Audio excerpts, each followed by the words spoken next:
All right, time for sports and big news. Myra's here. Maya. Big news, familiar face back, Hudson. Bill Bestwick is back in the BCHL. The former Nanaimo Clippers head coach and GM will soon be named as the new head coach and GM of the Victoria Grizzlies franchise. The announcement is expected to come as soon as tomorrow. Coming back next year? I don't know. Ironically enough, the last game Bestwick coached in the BCHL was at Bear Mountain Arena March 3rd, 2011. When his Clippers closed out the season against the Grizzlies, Clippers ownership went in a new direction after that season. Bestwick stepped away from the game.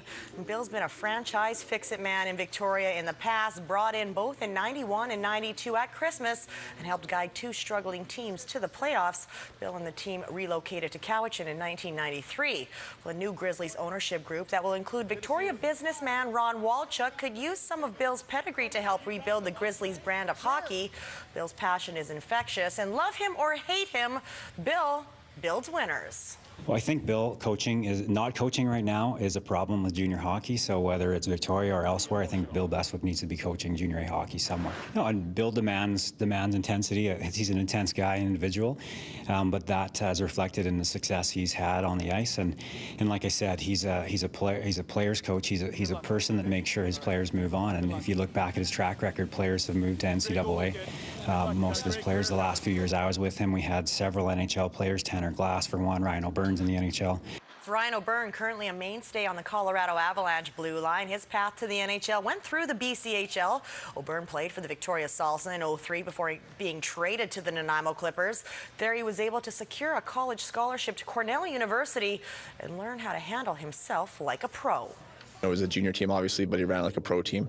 It was a great setup for me for my college career. Bill has a great connection with Cornell.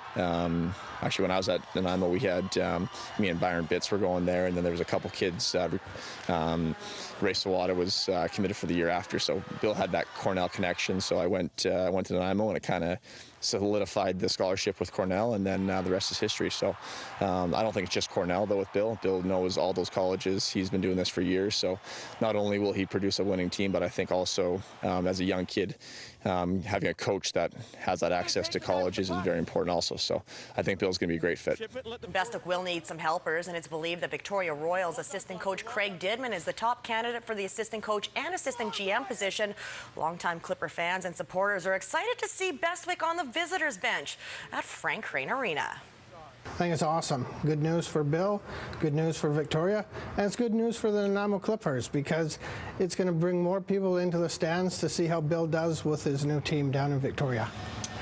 We'll see him do his trademark hands up in the air, yelling and screaming at the refs. It's going to be awesome. People love that. People in Port Alberni love it when Bill Bestwick's behind the bench. It's going to be great for Nanaimo because we have Bill Bestwick and Mike Van de Kamp, two very emotional guys that aren't afraid to show their passion for the game. Absolutely. Yeah, for sure. And in those quarters, they will face Mario Pecorelli's Italians. Mario is a coach with Lake Hill Soccer in Saanich, and last night at Braefoot, he was celebrating Italy advancing out of group play. All the colors of Euro 2012 were flying with his young charges, none brighter than the Azzurri. It seems if you play for Mario, you're free to cheer for whoever you want, as long as it's Italy. We're here, we're having some fun with these little orangutans and play some fantastic soccer. That's what we're doing. We're celebrating Euro. Are you allowed to cheer for another team besides Italy? No. You're okay with that? Who's your favorite team? Italy. Oh, are you from Italy? No. Is your family from Italy? Nope. Which team are you going to play for? Absolutely. Well, Port Alberni's Jackie Little has a 5-stroke lead heading into the final round of the BC Women's Senior Golf Championships at Highland Pacific. Victoria's Allison Murdoch sits second with a 2-round total of 158. Final round action tees off tomorrow morning at 7:30. And Highland Pacific is a busy place these days. Not only are they hosting the provincial senior women's tourney, they're doing their part to grow the game at all levels. Highland Pacific is one of 2 local courses to jump on board Golf Canada's auction. With a click of a mouse, golfers can bid on rounds at Highland and Gorge Vale Golf Club, with the proceeds going to support golf initiatives across Canada. It's a great way to support the game and, of course, play some cheap golf. Well, as far as I know, the auction, basically golf courses donate rounds to Golf Canada. People go to the online auction and they bid on these rounds at usually a reduced price than the normal green fee, get to play some great golf, and all the money goes into Golf Canada and their programs. Junior golf needs to keep growing. It needs to get more juniors into it and loving golf, and I think a lot of the money that they're getting from the online auctions will really help that and really allow some new juniors to get into the game and get out there and just compete. $120,000 was raised in last year's auction. To take part, log on to golfcanada.ca/auction. And there's one more day to own a little piece of cycling history. Tomorrow the bidding closes on the very first pink jersey Ryder Hesjedal donned at the Giro d'Italia.